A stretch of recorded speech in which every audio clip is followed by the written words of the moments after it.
I now invite the distinguished delegate of India, Mr. Ajit Kumar Mohanty, Chairman of the Atomic Energy Commission and Secretary, Department of Atomic Energy, to take the floor.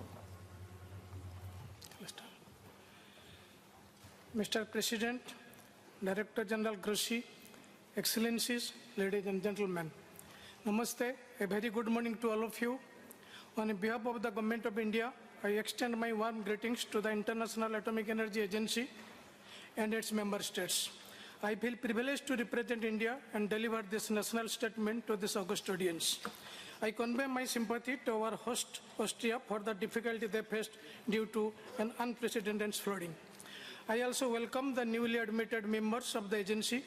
Happy to note that two countries, Nepal and Bahrain, have been admitted as members in Middle East and South Asia group, which would enable them to play a more active role within the agencies.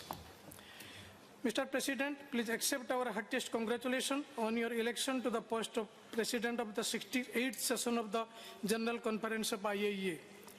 I assure you of India's full support and cooperation for the agency in its efforts to promote peaceful uses of atomic energy.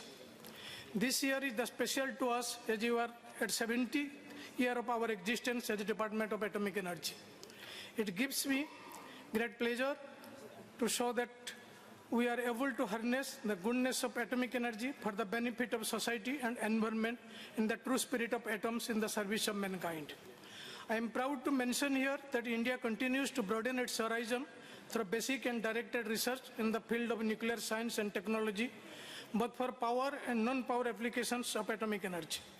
It would be my privilege to share some of the highlights of our achievements since the last conference.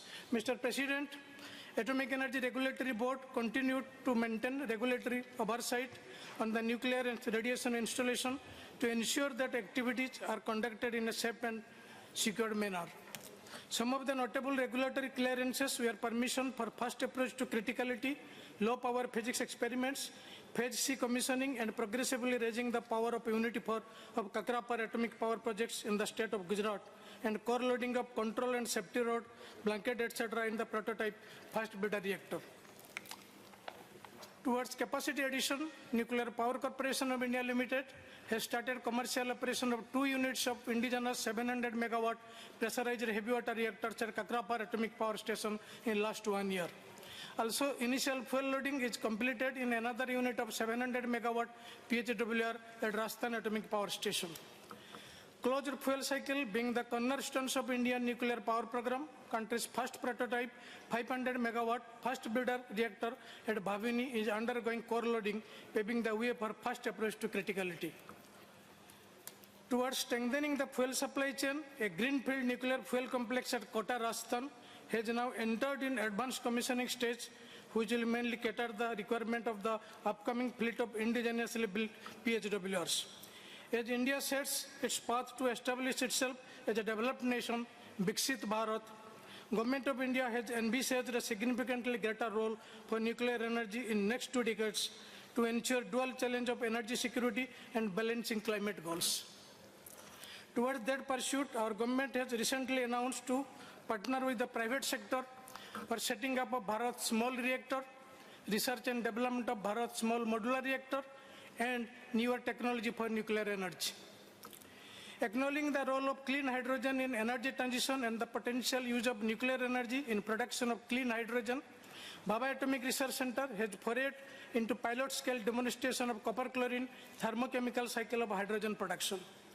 A pilot-scale integrated facility for nuclear hydrogen production has been installed and commissioned. Towards application of radiation technology in healthcare, food security, and industry, Board of Radiation of Isotope Technology, together with IAEA, conducted an awareness session titled Atoms for Humanity, showcasing its advanced radiation technology and products in support of agency's flagship programs, Rays of Hope and Atoms for Food. I invite all the delegates to our exhibition in the sidelines of 68th GC, showing our radiation technology-based solution for societal applications. The National Cancer Grid, now a 310-member network across the country, spearheaded by Tata Memorial Center, treats approximately 60% of country's total cancer load. The international network of the program NCG Bishwam is making its mark in spearheading standard and cost-effective cancer care, making it accessible to vulnerable sections of society globally. For the first time in the country, Variable Energy Cyclone Center, collaboration with Board of Radiation and Radiation Isotope Technology, has done trial production of SPECT radioisotope lead-203 for imaging and cancer therapeutic applications using a low-cost natural thallium target using 30 MeV cyclotron facility. Pilot-scale production of radioisotopes yttrium-90 and phosphor-32 has also commenced at Indira Gandhi Center for Atomic Research for Societal Applications. Heavy Water Board, the largest global producer of heavy water, continues exporting heavy water to several countries for non-power applications, including medical and healthcare. Mr. President, Global Center for Nuclear Energy Partnership has recently renewed Memorandum of Understanding with IAEA and continues to host various multilateral programs. India's presidency over G20 summit last year ended with reaffirmation of use of nuclear energy in the respective national energy mix by the G20 nations, and role of small modular reactors was particularly highlighted as supplementary to large reactors. In March 2024, India participated in the Nuclear Energy Summit at Brussels and reiterated its commitment to achieve net zero emissions target by 2070. At the dawn of the new era of nuclear renaissance, India stands ready to partner with agency and other like-minded member states to harness the potential nuclear energy through science and technology and contribute to a future defined by growth, innovation, and energy security.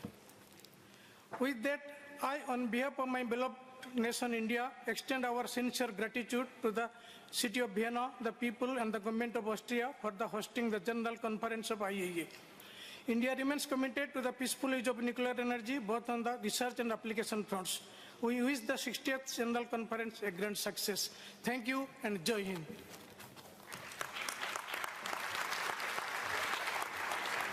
I thank the distinguished representative of India for his statement.